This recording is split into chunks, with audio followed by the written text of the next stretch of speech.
नमस्कार बच्चों, आइए बच्चों आज हम इस वीडियो के माध्यम से हमारा घर हमारा विद्यालय कार्यक्रम के अंतर्गत प्रयास अभ्यास पुस्तिका कक्षा 6 से 8 आइए इसके अंतर्गत प्रोजेक्ट कार्य 16 को हम कैसे पूर्ण कर सकते हैं। आइए आज हम इस वीडियो के माध्यम से जानेंगे। देखिए बच्चों, इसके अंतर्गत प्रश्न है, जल पर प्रोजेक्ट कार्य अपने माता पिता अभिभावक के सहयोग से पूर्ण कीजिए। देखिए, हमें जल पर प्रोजेक्ट कार्य अपने माता पिता अभिभावक एवं अन्य के सहयोग से हमें पूर्ण करना है। आइए इसके अंतर्गत हम यहाँ प्रश्न देखते हैं। देखिए प्रश्न है, आपके द्वारा एक दिन में उपयोग की जाने वाली जल की मात्रा का अनुमान लगाकर लिखिए। आपके द्वारा एक दिन में उपयोग की जाने वाली जल की मात्रा का अनुमान लगाकर आप यहाँ लिखेंगे। देखिए इस सारणी में, जैसे कि यहाँ दिया है क्रियाकलाप उपयोग किए गए जल की मात्रा। जैसे पहला दिया है पीने में, आप पीने में कितने जल का उपयोग करते हैं उसकी मात्रा को आप यहाँ लिखेंगे। जैसे कि हम यहाँ उदाहरण स्वरूप बताते हैं। देखिए बच्चों, आप अपने अनुसार इसे पूर्ण कर सकते हैं। जैसे देखिए, पीने में उपयोग किए गए जल की मात्रा, आप एक दिन में कितना जल उपयोग में लाते हैं पीने में, उसे यहाँ लिखना है। जैसे कि यदि 8 गिलास, यहाँ लिख देंगे 8 गिलास या 2 लीटर, इस प्रकार से आप लिख सकते हैं।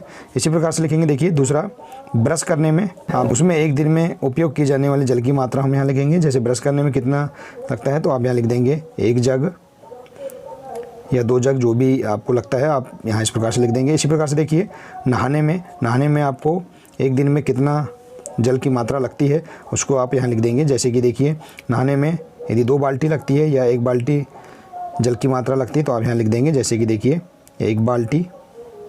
इसी प्रकार से बर्तन साफ करने में कितना जल लगता है तो इसे आप लिख देंगे 1 से 2 बाल्टी। ठीक है, इसी प्रकार से लिख देंगे कपड़े धोने में। देखिए कपड़े धोने में आपको कितने जल की मात्रा लगती है उसको यहाँ लिख देंगे। जैसे 1 से 2 बाल्टी। इसी प्रकार से शौचालय में आपको कितने जल की मात्रा लगती है यहाँ लिख देंगे। शौचालय के लिए 1 बाल्टी। इसी प्रकार से घर साफ़ करने में आपको कितने जल की मात्रा लगती है उसको आप लिख देंगे यहाँ। जैसे देखेंगे 3 से 4 बाल्टी। इसी प्रकार से गाड़ी साफ़ करने में कितने जल की मात्रा लगती है उसको लिख देंगे। जैसे कि देखिए 2 से 4 बाल्टी। इसी प्रकार से कोई अन्य उपयोग, जैसे देखिए आपको और अन्य आप यहाँ उपयोग लिख सकते हैं। आप जल का उपयोग और कहाँ करते हैं उसकी मात्रा को आप यहाँ पर लिख देंगे। ठीक है बच्चों, देखिए तो देखिए बच्चों, कोई अन्य उपयोग में भी आप यहाँ पर आपको और अन्य उपयोग में कितने पानी की मात्रा, जल की मात्रा का उपयोग लगता है उसको आप यहाँ लिख देंगे। जैसे अन्य उपयोग के लिए आपको यदि एक दिन में 25 लीटर आपको आवश्यकता जल की मात्रा लगती है तो उसको आप यहाँ अनुमान यहाँ लिख सकते हैं। ठीक है, ये अब आइए हम देखते हैं यहाँ पर जल की मात्रा का अनुमान लगाकर लिखने के बाद हम देखिए यहाँ कुल उपयोग किए गए जल की मात्रा को हम यहाँ लिख देंगे। तो देखिए बच्चों, आपके द्वारा कुल उपयोग किए गए एक दिन में कुल उपयोग किए गए जल की मात्रा को हम यहाँ कुल लिख देंगे। जैसे कि देखिए इनका हम योग कर देंगे। जैसे देखिए बच्चों, आप इसे यहाँ लीटर में भी लिख सकते हैं। जैसे 2 लीटर, 1 लीटर, 8 लीटर। इसी प्रकार से देखिए 15 लीटर, 10 लीटर, 40 लीटर, 20 लीटर।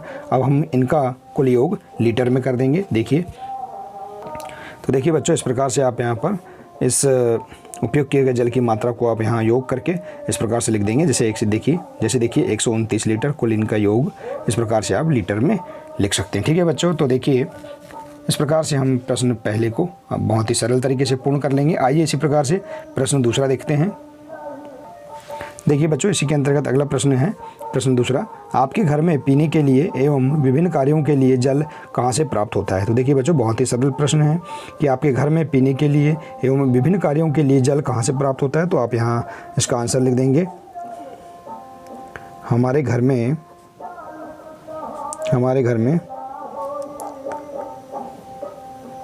पीने के लिए एवं अन्य कार्यों के लिए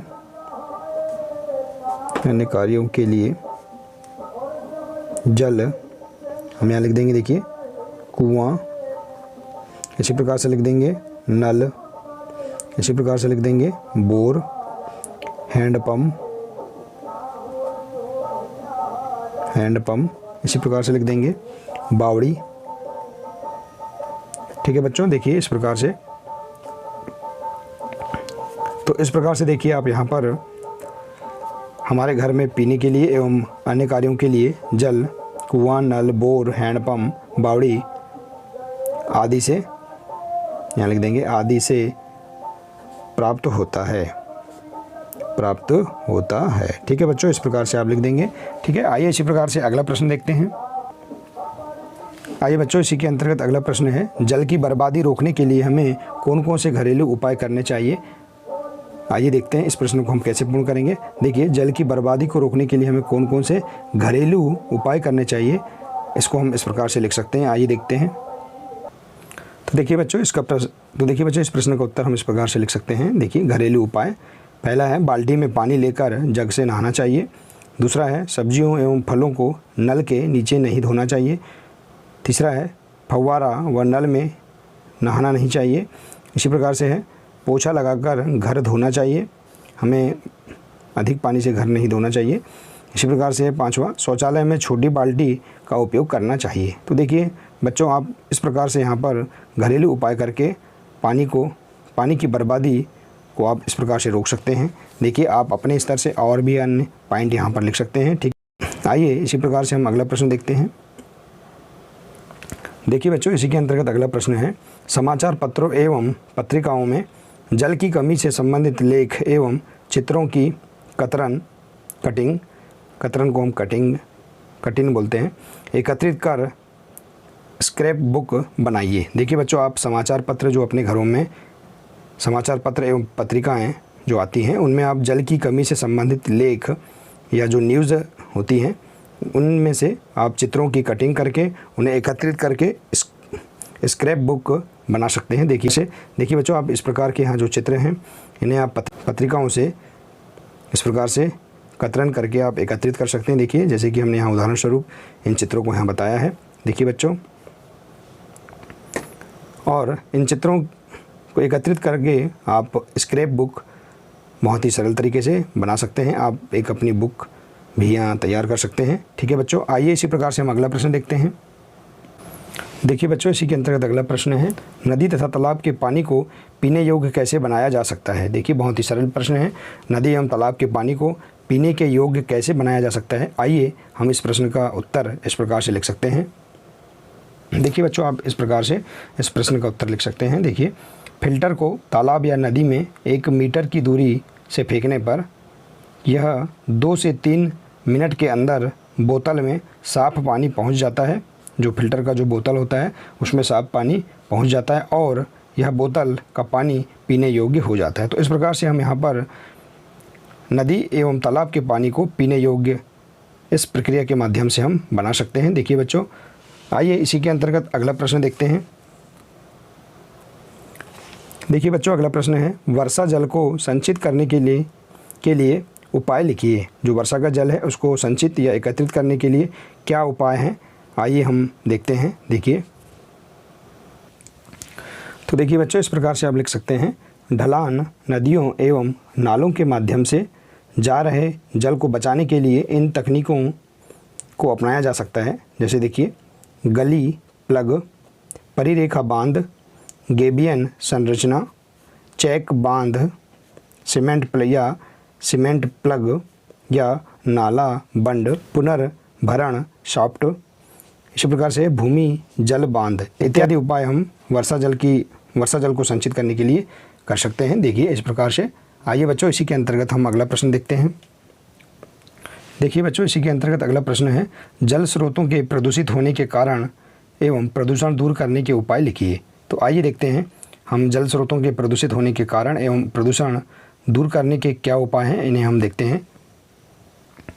तो देखिए बच्चों, इस प्रकार से आप इस प्रश्न का उत्तर लिख सकते हैं। देखिए, भारत में जल प्रदूषण के प्रमुख कारण निम्नानुसार हैं। पहला है देखिए, औद्योगिक कूड़ा। दूसरा है कृषि क्षेत्र में अनुचित गतिविधियाँ। इसी प्रकार से तीसरा है जहाज़ों से होने वाले का रिसाव। इसी प्रकार से है चौथा एसिड रेन। पांचवा है ग्लोबल वार्मिंग। इसी प्रकार से औद्योगिक कचरे के निपटान की अपर्याप्त व्यवस्था। देखिए बच्चों, इस प्रकार से आप जल प्रदूषण के बढ़ते स्तर के प्रमुख कारण को इस प्रकार से आप लिख सकते हैं। आइए इसी प्रकार से हम देखते हैं उपाय। देखिए,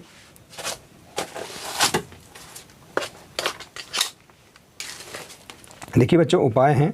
जल प्रदूषण से बचने के लिए नालों, कुओं, तालाबों और नदियों में गंदगी ना फैलाएं। सबसे बहुत ही सटीक उपाय है कि हम जल प्रदूषण से बचने के लिए हमारे जो नदी नाले हैं, तालाब हैं, उनमें हम गंदगी ना फैलाएं। ठीक है बच्चों, तो इस प्रकार से आप इस प्रश्न का उत्तर बहुत ही सरल तरीके से लिख सकते हैं। आइए इसी प्रकार से अगला प्रश्न देखते हैं। देखिए बच्चों, अगला प्रश्न है, जल की कमी को दर्शाने वाले स्लोगन लिखिए एवं पोस्टर बनाइए। तो आइए हम जल की कमी को दर्शाने वाले स्लोगन इस प्रकार से लिख सकते हैं और देखिए पोस्टर हम बना सकते हैं। आइए बच्चों देखते हैं। तो देखिए बच्चों, इस प्रकार से आप स्लोगन, जल की कमी को दर्शाने वाले स्लोगन इस प्रकार से आप लिख सकते हैं। देखिए, कर लो अपने मन में निश्चय, करना है जल का संचय। ठीक है, इसी प्रकार से अगला है, देखिए, जल संरक्षण है मेरा सपना, ताकि खुशहाल बने भारत अपना। इसी प्रकार से है, जल संरक्षण हमारा दायित्व ही नहीं कर्तव्य भी है। इसी प्रकार से अगला है, जल ही जीवन है, इसके बिना सब निर्जन है। और अगला स्लोगन है, पानी को हम सब बचाएंगे, देश में खुशहाली लाएंगे। देखिए बच्चों, इस प्रकार से आप यहाँ पर जल की कमी को दर्शाने वाले बहुत ही अच्छे स्लोगन इस प्रकार से आप लिख सकते हैं। आप और भी अन्य स्लोगन यहाँ लिख सकते हैं। आइए स्लोगन लिखने के बाद देखिए आप यहाँ जो पोस्टर है यहाँ इस प्रकार से बना सकते हैं। देखिए बच्चों, इस प्रकार से आप यहाँ पर जल की कमी को दर्शाने वाले पोस्टर भी इस प्रकार से आप बना सकते हैं और यहाँ पर आप चिपका सकते हैं। देखिए बच्चों, या अपनी नोटबुक में भी आप स्लोगन लिखने के बाद पोस्टर भी इस प्रकार से आप आसानी से बना सकते हैं। यहाँ हमने उदाहरण स्वरूप इस प्रकार के पोस्टर बताए हैं। आप इसी प्रकार के और भी अन्य पोस्टर बना सकते हैं। ठीक है बच्चों, देखिए बच्चों, इस प्रकार से हमने आज इस वीडियो के माध्यम से बहुत ही सरल तरीके से प्रोजेक्ट कार्य 16 को पूर्ण किया। बच्चों, आशा है कि आपको यह प्रोजेक्ट कार्य बहुत अच्छा लगा होगा, अच्छे से समझ में आ गया होगा। बच्चों, आज के लिए सिर्फ इतना ही है। मिलते हैं नेक्स्ट वीडियो में। नमस्कार।